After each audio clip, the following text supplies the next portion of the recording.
I got your postcard in the mail today with a picture on the front of a place I've never been before. Well, I guess you're having fun. I came over, I guess, 5 or 6 years ago now, and I was just coming over in the summer to work at a camp down in Newcastle. And I met a bunch of people through that and ended up moving over to Bangor just to start working more involved with that group that I was working with then as well. And I was living in Nashville before that, and doing the music there and doing songwriting there, and so this is a bit of a kind of, it just extended into what I was doing here, so the music has just kind of continued here as well. I think you get nervous in different ways. Years ago when I was first starting to play, you'd get nervous just with the anticipation of performing in front of that many people or performing in front of anybody really. I don't really get nervous for that anymore. I get nervous for different reasons. You're trying to recreate an emotion that you've captured in a song, and an emotion that is deeply personal and deeply intimate to the songwriter, and to try and express that emotion to other people can be a pretty daunting challenge, and so you get nervous about whether or not it's going to come across the way you want it to, whether or not they're going to really kind of understand the feeling that you're wanting to share. So that the nervousness now, I think, is a good thing. It keeps you on your toes and makes sure that you're constantly thinking about things and thinking about new ways of doing things. So that's the nervousness that I feel today. Northern Ireland is there's a great music scene in Northern Ireland at the minute. There seems to be a very nice, tightly knit community of musicians. The people who play in my band are in 2 or 3 other bands as well, and we all kind of share our influences and share our backgrounds and bring something different to the table. So when we all get together and perform, it's not like one person dictating to everybody else what they should play. They just kind of bring whatever their influences are. A lot of the stuff that inspire me, it really depends. It can come from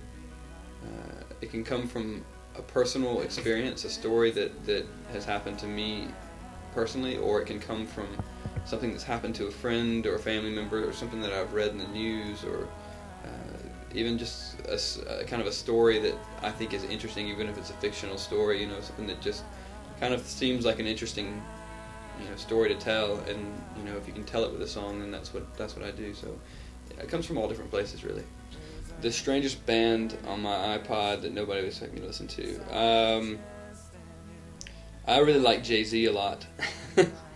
I do. Jay-Z. There's several hip hop artists that I really like, and people don't really expect that, I don't think, because my music is so far from hip hop. Waco Sleeper was.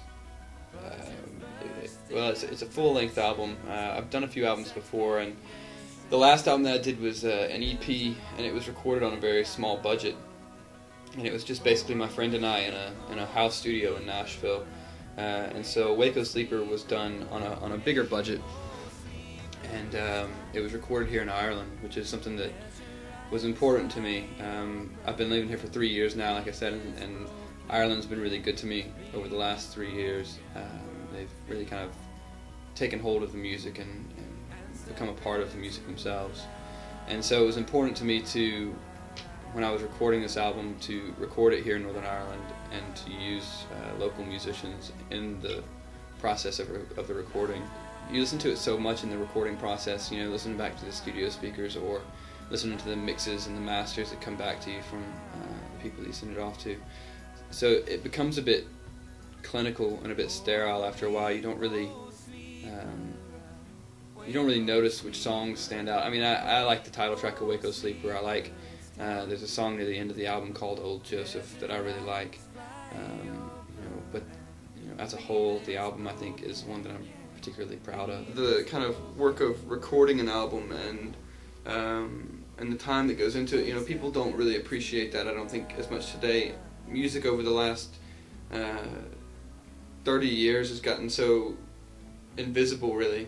You know, in the 70s when you had your vinyl collections, that was something, you didn't just have a vinyl collection because you liked the music. I mean, it was a part of who you were. You know, vinyl and records you have to take care of them in order for them to work properly, and you know, it was a matter of pride, you know, your record collection.